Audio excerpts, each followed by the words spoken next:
Bien, quisiera recomendarles estas dos páginas. Son dos páginas adecuadas para poder ver lo de Norma APA. Hay muchas páginas, pero estas dos son muy recomendables, normasapa.com y normasapa.in, para los que quieran informarse sobre cómo manejarlo. También pueden bajarse el PDF de la APA misma, ¿verdad? Que tiene completo el material. Pero estas páginas facilitan muchísimo más porque traen hasta ejemplos. Traen los ejemplos bien claros para que sepamos que la interpretación que se hace de la norma misma. Así que les recomiendo muchísimo entrar a esta zona de información general y darle a formato general y abreviaciones dentro de normasapa.com para que puedan ver cómo se hacen las citas ahí correctamente. Veamos un poco acerca de las hipótesis. La formulación de hipótesis es importante porque nos ayuda a poder prever lo que esperamos obtener de la investigación. Es un trabajo necesario porque nos ayuda a poder anticipar y demostrar si tuvimos o no tuvimos razón en nuestras intuiciones. Entonces, hay muchas formas de poder formular hipótesis. Hay diferentes tipos de hipótesis. La utilidad es que son una guía. Nos sirven para poder guiarnos a lo largo de la investigación. Tienen una función descriptiva y explicativa del problema. Yo puedo, por ejemplo, suponer que el 80% de personas mayores de 25 años tienen Facebook. Por ejemplo, eso puede ser un estudio, ¿verdad? De suponer que el 25% tienen. Entonces, yo puedo confirmarlo mediante la encuesta, mediante estudio de poblaciones, para verificarlo, ¿verdad? Entonces lo establezco como hipótesis general, pero también hay otro tipo de hipótesis que deben ir cerca a la hipótesis estadística, la hipótesis general que pueda establecer. Permiten probar teorías. Tengo que probar si es cierta o es falsa una posible hipótesis. Sugieren nuevas teorías también, nos ayudan a poder ampliar el horizonte de la investigación. Algunas características de la hipótesis. Primero, deben ser claras y comprensibles. Ya vamos a ver algunos ejemplos. No deben llevar en sí juicios morales. Debe evitarse el juicio moral porque el juicio moral puede estar sesgado. Entonces, solo debe ser variable, ¿cómo se llama? Hipótesis que vayan en la función de describir el fenómeno. Han de ser susceptibles de verificación, por tanto, probables de investigación. Deben poder ser estudiadas mediante herramientas de obtención de datos. Tienen que dar una respuesta probable al problema mismo. Deben contener un único enunciado y no solapar proposiciones, es decir, no pueden ir en una sola hipótesis dos problemas distintos. Tiene que haber un solo enunciado, una sola idea. Entonces vamos a ver algunos tipos de hipótesis. Hay hipótesis según su contenido, como la hipótesis H1, que es llamada hipótesis de investigación o hipótesis general, que es una proposición, como decimos, tentativa o probable de las posibles relaciones entre las variables. Ya voy a poner un ejemplo de cada una de las que voy a mencionar. También, aledaña a esta debe ir casi siempre, la mayoría de investigadores lo ponen, que es la hipótesis sub cero, que sería lo opuesto a la hipótesis de investigación.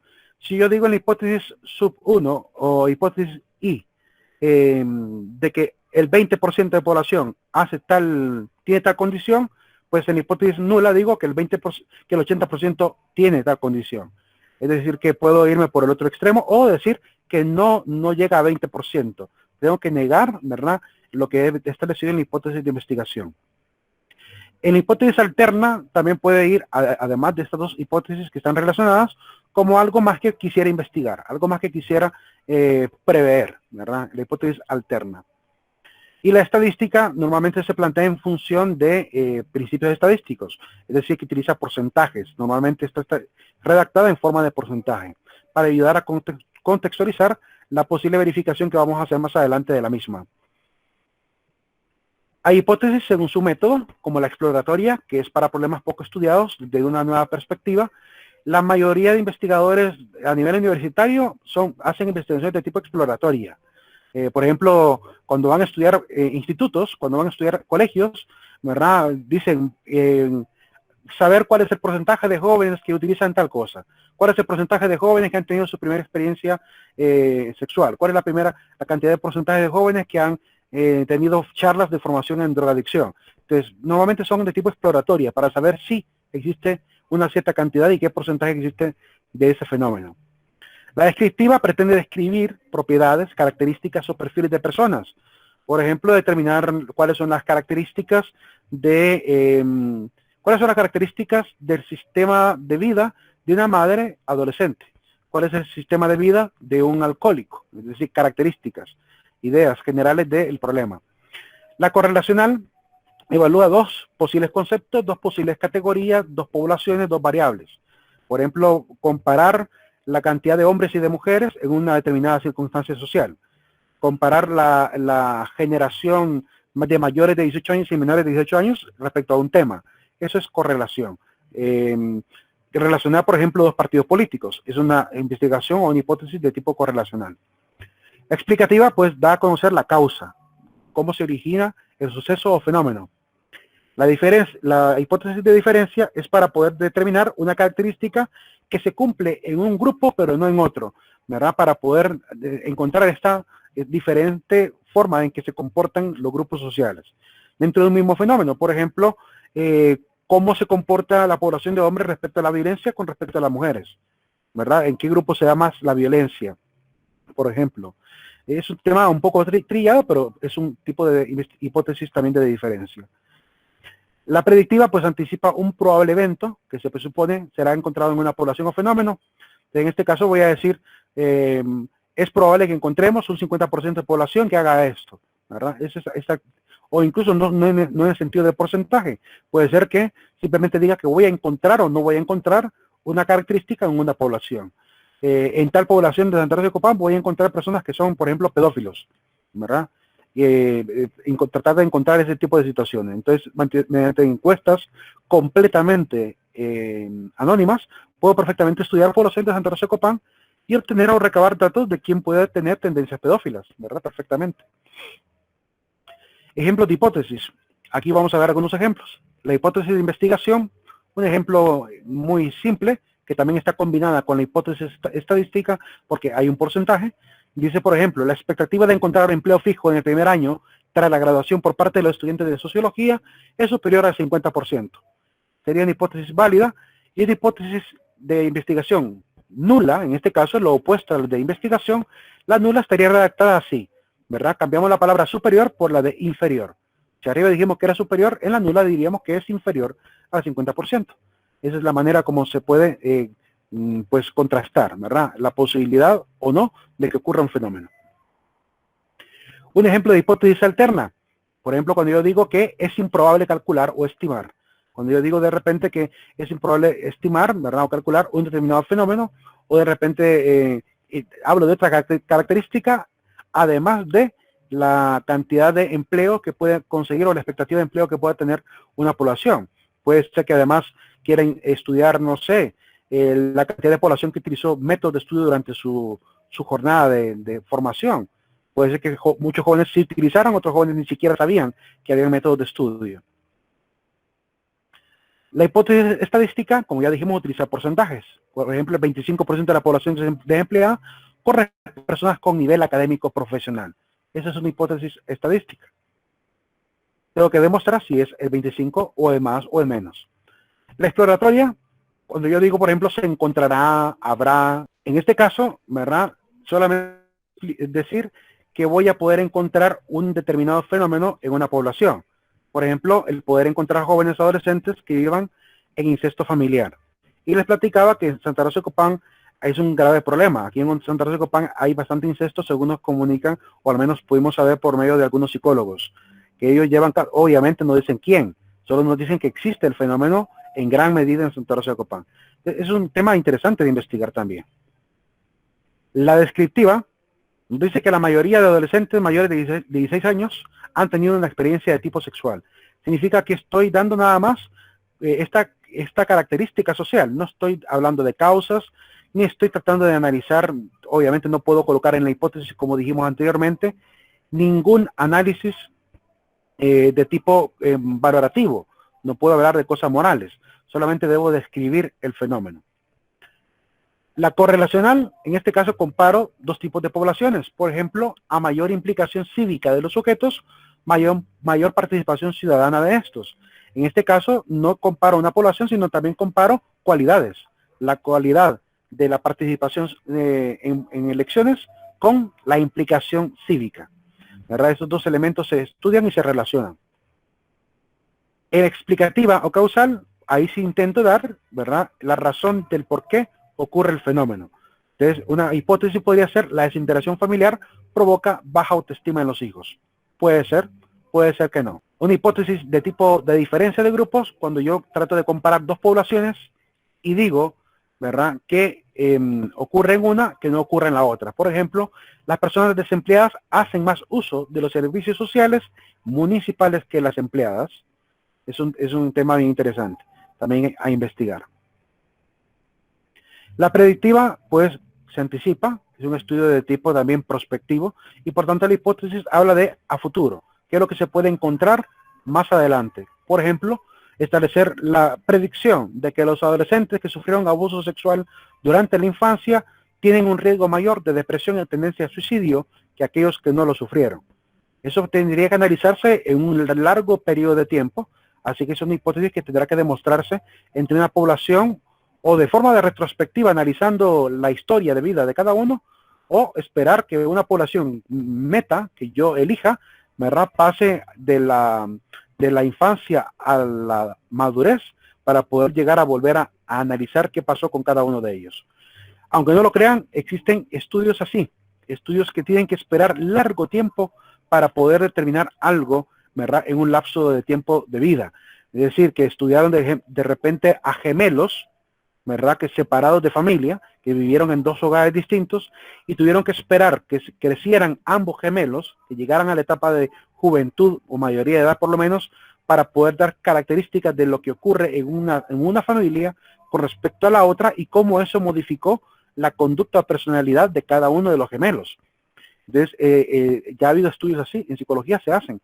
Así que un estudio no solamente se hace en una semana o un año, puede tardar años poder realizar la demostración de una hipótesis. Veamos un poco acerca de las variables. Las variables, como dijimos, son indicadores que pueden medirse dentro de un problema.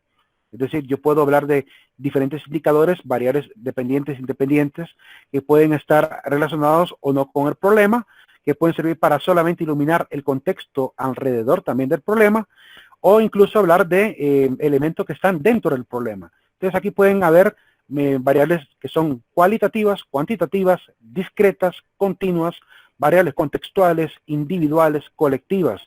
Y algunos ejemplos: el salario, el peso, el sexo, el tipo de vivienda, el nivel de conocimiento de un tema incluso. Veamos algunos tipos de variables. Por ejemplo, la variable independiente, ya dijimos que es aquella que está asociada al problema, pero no es causa del problema. Por ejemplo, el rendimiento escolar es independiente del ingreso. El ingreso sería la variable independiente, dado que no siempre el ingreso es una determinante para el rendimiento escolar. No siempre. Hay gente que aún en pobreza tiene muy buen rendimiento escolar, y gente que vive en la riqueza que no tiene buen rendimiento escolar. Es decir, no necesariamente está relacionado, aunque puede tener cierta relación. La variable dependiente, por ejemplo, cuando yo digo son efectos para los cuales hay que buscar un motivo o causa, como cuando digo el rendimiento escolar depende del tiempo de estudio. Ahí sí podemos decir que no hay otra forma. Depende cómo yo haya estudiado, así será mi rendimiento escolar. Por tanto, esa variable del rendimiento escolar será la variable dependiente para el éxito en el estudio. La variable contextual son variables que ayudan a definir el entorno del problema. Por ejemplo, el lugar, los valores, la estructura, la sociedad, la religión, la política, todos los detalles alrededor sirven como variables contextuales que pueden enmarcar el escenario donde está el problema, ¿verdad?, vigente. Según su posición en la investigación, pues son estos tres tipos de variables. Según la naturaleza, hay variables que son cualitativas, es decir, que no son numéricas, como la nacionalidad, la profesión, el sexo, el estado civil, la religión, el estado emocional. Hay variables cuantitativas como las numéricas, por ejemplo, las notas, es decir, la nota académica, la edad, el tiempo de trabajo, el tiempo de vivir en un hogar, ¿verdad? Según su amplitud, pueden haber variables individuales como edad, ingreso, tiempo que dedica, digamos, al estudio, al trabajo. Variables colectivas como, por ejemplo, el promedio de edad, el promedio de estatura, el promedio en general de cualquier fenómeno, el nivel de participación ciudadana. Hay variables discretas que son números enteros, números cerrados, ¿verdad? Variables continuas que son números reales, porcentajes, por ejemplo. para definir más o menos las variables. En cuanto a la metodología, no hay ninguna regla respecto al método. ¿Cuál es el mejor? No hay forma de definirlo, pero se aconseja de repente para ciertos fenómenos algunas, ¿verdad? Algunas herramientas. Para ello, pues yo vuelvo a recomendar el libro de Sampieri llamado Metodología de la Investigación, para los que van a dedicarse a estudiar poblaciones, mercadólogos, administradores, incluso cualquier área que se va a dedicar a manejo de poblaciones, ¿verdad? Puede perfectamente repasar ese libro. Les recomiendo muchísimo a Sampieri. Por lo cual, vamos a hablar un poquito de esta metodología. Vamos a hablar un poquito a nivel general de lo que es una muestra, ¿verdad? El área de investigación, tipo de investigación, el instrumento. Aquí quiero que veamos un ejemplo de una investigación de cómo se fue presentando ciertos criterios para incluir o excluir características que van a determinar tarde o temprano la herramienta que utilizaré y el método que utilizaré para poder investigar una población. Dice el ejemplo: la población está constituida por los estudiantes de nivel secundario de las instituciones educativas de UGEL X, cualquier universidad.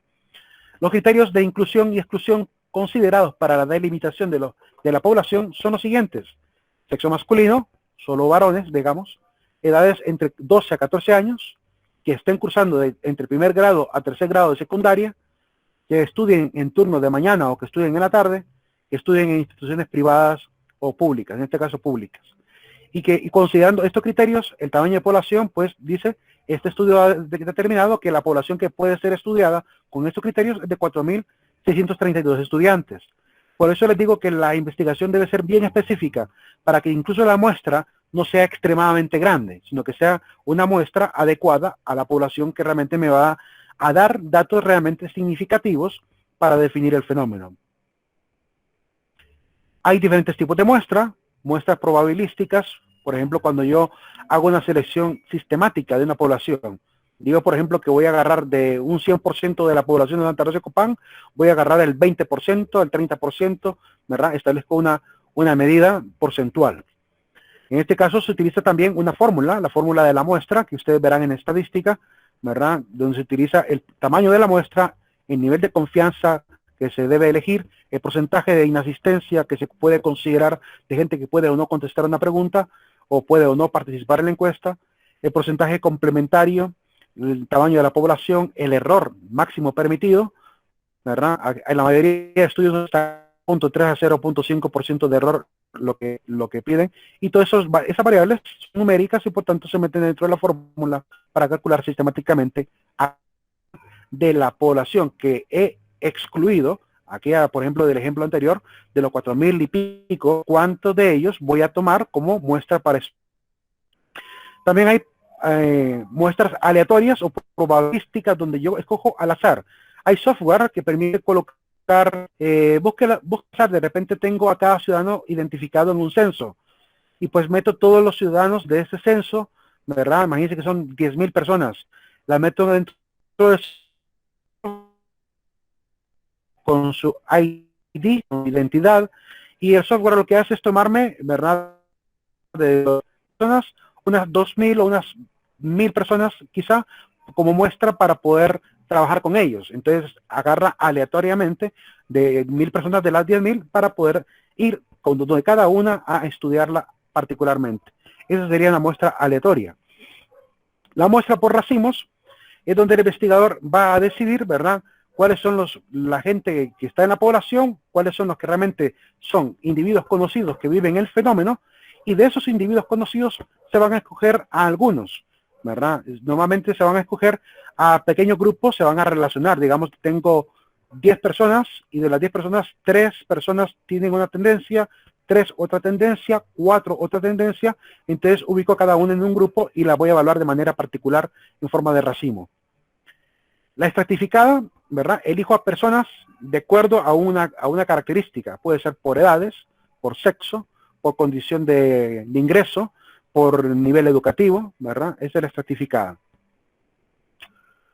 La no probabilística es cuando yo pues no puedo perfectamente dar una cantidad exacta, porque realmente incluso en el estudio no es prescindible tener una cantidad, Por tanto, ya que no es imprescindible la cantidad, sino más bien solamente ver las características, entonces hacer una muestra cualitativa, pues no utilizo variables numéricas, sino que simplemente voy a una población que me parece muy significativa de poder obtener información que puede enriquecer, y con ese trabajo.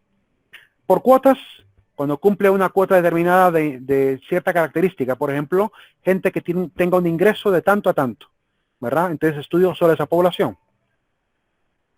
De sujetos tipo, de gente que tenga una cualidad. Por ejemplo, solo quiero entrevistar a niños, solo a adultos, solo a jóvenes, solo a una edad específica, ¿verdad? Que cumplan una cualidad particular. Solo a mujeres, solo a hombres.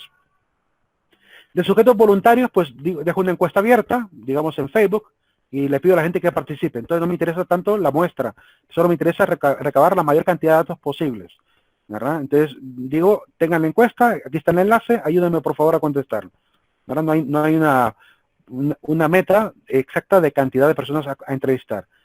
Puede ser que ande persiguiendo más o menos una cantidad de 1000 encuestas, 2000 encuestas, sin haber hecho ningún cálculo de muestra. Solo me parecerá, quizá por simple lógica, por sentido común, que 1000 o 2000 personas me pueden perfectamente dar la cantidad de datos más o menos objetivos de lo que yo ando buscando. La muestra por expertos, donde yo de repente voy a entrevistar o encuestar o observar a gente que esté realmente con conocimiento del tema.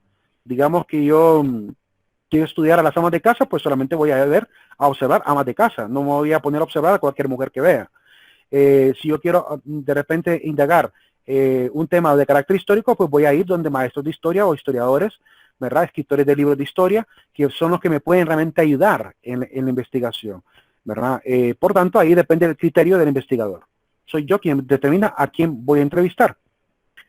La intencional o por criterio. En este caso, pues son personas significativas, pueden ser que ni siquiera pasen de 10 personas, ¿verdad? Y me baste como información suficiente para poder evitar este punto de saturación.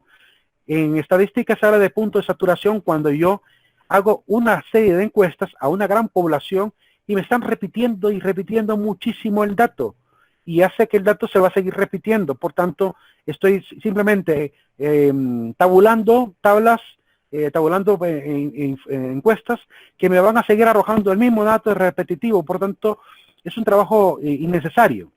Para evitar eso, el investigador puede optar, decidir, elegir solamente una que otra persona particular, ¿verdad? Que sí conozca el tema, se parece muchísimo a la de expertos, ¿verdad? Que cumplan ese criterio de conocer más o menos el tema, y les digo, yo quiero que tú me ayudes en esta investigación, sin mayor problema. Entonces, este tipo de investigación intencional o por criterio no son exhaustivas, es decir, que no utilizan grandes poblaciones, solamente atacan a un sector particular de ciudadanos o de personas que quieran colaborar con la investigación. Ese muestreo intencional o por conveniencia se le llama también, está en el libro que ya les había recomendado, el que se llama 7 pasos para una tesis exitosa, de Aristides Vara. En la página 229, él dice que el punto de saturación ocurre cuando hay redundancia en la información. Esto es cuando el investigador obtiene la misma información similar, pues los informantes no indican algo diferente de lo ya dicho. Entonces, para evitar eso, queda a criterio del investigador determinar cuánta será la cantidad de gente que tomará. A mí me tocó que hacer una investigación hace mucho y yo hice eso. Yo no me fui a preguntarle a todas las personas sobre el tema, agarré solamente a la gente que conocía del tema, ¿verdad? Que sé que pasa comprometida con el tema y que vive prácticamente trabajando en esa área, y a ellos los agarré para preguntar y obtuve una información riquísima, ¿verdad? De la experiencia que quería que me sirviera como parte del contexto, ¿verdad? O de el tema y problema que quería yo expandir en mi trabajo de investigación. La realización de la investigación, pues se selecciona la muestra, se forman las personas que van a recoger los datos. Cuando no hay una encuesta tan exhaustiva como normalmente hoy en día se hacen a nivel de internet, pues solo llevan una breve introducción al inicio diciendo esta investigación es de tal universidad o tal investigador, ¿verdad? Y persigue este tipo de problema, ¿verdad? Le pido por favor me colabore honestamente contestando a las siguientes preguntas, ¿verdad? Es una introducción que se hace, pero si es un trabajo más arduo, más experimental, se debe dar una inducción a las personas para darles a conocer en qué consistirá la herramienta, qué es lo que va a recabar y cómo nos podrían ayudar para dar los mejores datos. Después se hace la realización del pretest, ¿verdad? El pretest es una prueba de la herramienta. Yo puedo agarrar a 3, 4 personas para que me llenen la encuesta, para ver qué tipo de datos me pueden arrojar y ver si me va a servir o no como me lo están contestando. Si hiciera falta una pregunta, si veo que me va a quedar una laguna, un vacío que podría rellenar con una pregunta más, pues para arreglar un poquito la herramienta también o que voy a utilizar. Para eso sirve el pretest, para ver si voy a obtener datos válidos o quedará algunos sin recabar. Después viene la recogida de material de los datos mediante diferentes herramientas, ¿verdad? Hojas volantes, carpetas, ¿verdad? Encuestas online, muchos métodos, ¿verdad? Incluso una simple página web que al entrar solo hay que darle clic, ¿verdad? Una encuesta así online. Y algunas veces, también esto ocurre más en Estados Unidos, también hacen encuestas. Aquí en Honduras también ocurre, pero a nivel de encuestas de Tigo. Los de Tigo y Exterio, esos tipos de personas que trabajan para estas empresas, hacen encuestas a nivel de telefonía. Te llaman y te preguntan si estarías de acuerdo con pasar a participar o si te gustaría volver a la oficina, ¿verdad? A volver a comprometerte económicamente. Y te hacen la pregunta a través de telefonía. También eso es una forma de hacer encuestas también y de recabar datos. Así ven si está como cliente potencial o no, ¿verdad? Y si pueden insistir o no con él. Los instrumentos que se preparan para poder indagar son variables. Hay encuestas como esta, que es muy simple, donde hay una serie de ítems. Por ejemplo, esta tiene 25 a 27 ítems. Y cada ítem, voy a sacar un poquito para que lo puedan ver. Cada ítem, en este caso es una encuesta que está hecho para temas de religión, ¿verdad? Está enfocado a ministerios de música. Entonces, en este caso, se les va a preguntar que evalúe de 1 a 5, ¿verdad? Si cumple o no cumple el criterio de lo que él tiene como experiencia. Se le hace la introducción, viene el aspecto, ¿verdad? Fíjense que cada aspecto está enumerado, pero también tiene una variable. Esas variables sirven para poder catalogar las preguntas. Por ejemplo, yo puedo ver que las primeras 5 preguntas son de tipo A. Significa que las 6 preguntas están persiguiendo un objetivo específico. Por lo que se puede leer, está persiguiendo estudiar el ambiente. Entonces, A sería el ambiente.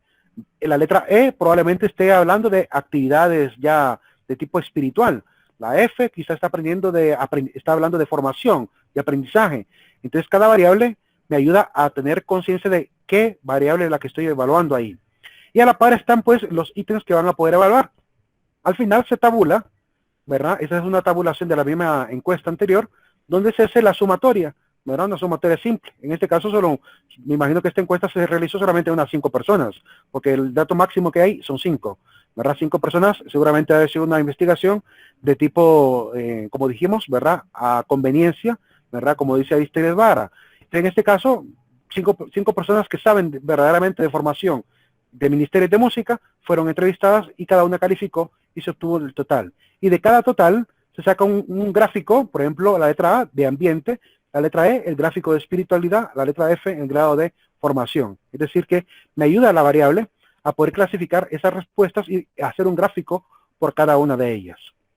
Después, ese instrumento debe ser evidentemente tabulado en una gráfica de Excel o con la herramienta SPSS para poder después sacar los gráficos y promedios que nos ayudarán a, se puede decir, a pintar, a graficar la realidad, para que después podamos comprender mejor los sucesos que ocurren en la sociedad. Este es otro tipo de instrumento, ¿verdad? En este caso es una encuesta que también se pudo haber hecho de esta manera, por medio de Google Forms, ¿verdad? Una encuesta bastante amplia. Vean que tiene también separada por ítems, inciso B, inciso C, inciso D, y a la par tiene un sí o un no. Hay respuestas abiertas, hay respuestas cerradas, ¿verdad? Hay respuestas que pueden explicar una respuesta cerrada, como la que dice si contestó que sí, diga por qué, si contestó que no, diga por qué. Una justificación de la respuesta cerrada. Entonces, esa es una manera, ¿verdad? Debe llevar un encabezado, un código, una instrucción, una introducción. Debe estar dividido por temas si es posible, para ayudar al mismo encuestador. Aspectos generales, a veces se incluye el nombre, a veces no se incluye, ¿verdad? La mayoría de encuestas no incluyen nombre, solo edad nada más. Y cuando mucho, número de teléfono para contactar.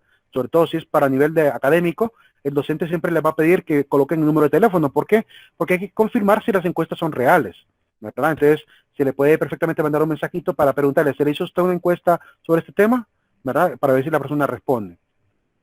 Después viene la herramienta de informática, Google Forms. Es una forma muy práctica, como les digo, para poder hacer encuestas online. Tiene muchísimos templates o modelos para volver atractiva la encuesta, ¿verdad? Para que no sea tan seca. Yo siento que le falta todavía muchas cosas más, muchísimas cosas más a esta herramienta, pero sirve bastante. Y después se pueden extraer perfectamente la cantidad de respuestas en cada pregunta, con su gráfico, ¿verdad? Y con su nomenclatura de colores. Eso lo pueden encontrar apenas inician su sesión, ¿verdad? En la zona de formularios. Ahí pueden perfectamente crear sus propios formularios para encuestar rápidamente a personas y las respuestas quedan guardadas tanto dentro del mismo Google Forms o formularios como también en su cuenta de Google Drive. Usted va a poder tener en su carpeta de Google Drive el Excel, ¿verdad? El archivo Excel de su encuesta. Ahí va a quedar guardado también. Se pueden redactar respuestas cortas de párrafos, selección múltiple, casillas de verificación, desplegable, subida de archivos, escala lineal, cuadrícula de varias opciones, cuadrícula de casillas de verificación, fechas y horas. Todos esos son los tipos de preguntas que se pueden perfectamente redactar en un formulario de Google Forms, para que vean que es bastante completa, ¿verdad? Son algunos pequeños detallitos quizás de diseño, lo único que le faltaría. La tabulación puede ser un camino bastante arduo dentro de la investigación. Es un camino arduo y que hay que tomarlo con toda la seriedad posible. En SPSS usted va ingresando encuesta por encuesta y automáticamente le salen todos estos gráficos y estas tablas. Pero en Excel se puede seguir este tipo de sistema. Por ejemplo, en este sistema pueden ver que aquí se pregunta el nombre, la edad, y están las preguntas de tipo B, de tipo C, de tipo D, ¿verdad? Por ejemplo, la pregunta número 1, y se fijan, aquí a la par van a aparecer las encuestas. Permítanme, nada más quiero señalar. Ya estamos a punto de terminar también. Aquí, cada pregunta tiene sus columnas. Cada columna es una encuesta. Encuesta 1, ¿verdad? Si contestó que no, 0. Si contestó que sí, 1. ¿Verdad? Aquí hay un 1, significa que esta persona contestó que sí en la encuesta número 7. ¿Verdad? Y después se sacan los totales de sí y de no, con una simple sumatoria, donde sumo todas las filas, que sería prácticamente la suma de todas las columnas, y veo para la primera pregunta que hubo totales de un sí y 7 no, ¿verdad? Una encuesta bien chiquita, quizás 10 personas se lo habrán hecho, ¿verdad? Y que en este caso pues se puede obtener la tabla de aquí mismo. Es decir, que esta tabla que ustedes ven al final, de aquí se puede perfectamente extraer las tablas para fabricar los gráficos de ahí mismo. De ahí mismo se puede señalar nada más y mandar a producir un gráfico con la herramienta de Excel. Esa es la manera que se puede considerar más rápida en Excel para poder tabular, ¿verdad? Para llevar todas las encuestas hacia el lado de la derecha. Encuesta 1, encuesta 8, hasta el final del lado derecho. Y colocar todas las preguntas en el mismo orden que aparecen en nuestra herramienta de investigación o encuesta. Este es el SPSS. Aquí usted puede tabular también, ¿verdad? Igual es como un Excel también, pero automáticamente le permite extraer muchísimos datos. Dependiendo de las variables que usted ha colocado, así usted puede darle diferentes tipos de informes que puede extraer de él, ¿verdad? Pueden extraer también distintos tipos de gráficos, ¿verdad? Obtener distintos tipos de batería de encuestas también. Hacer gráficos de dispersión, ¿verdad? Los gráficos, como les digo en el informe, pueden ir colocados de esta manera. Pueden ir colocados el gráfico y a la par su pequeña descripción, o si gustan al final en anexos.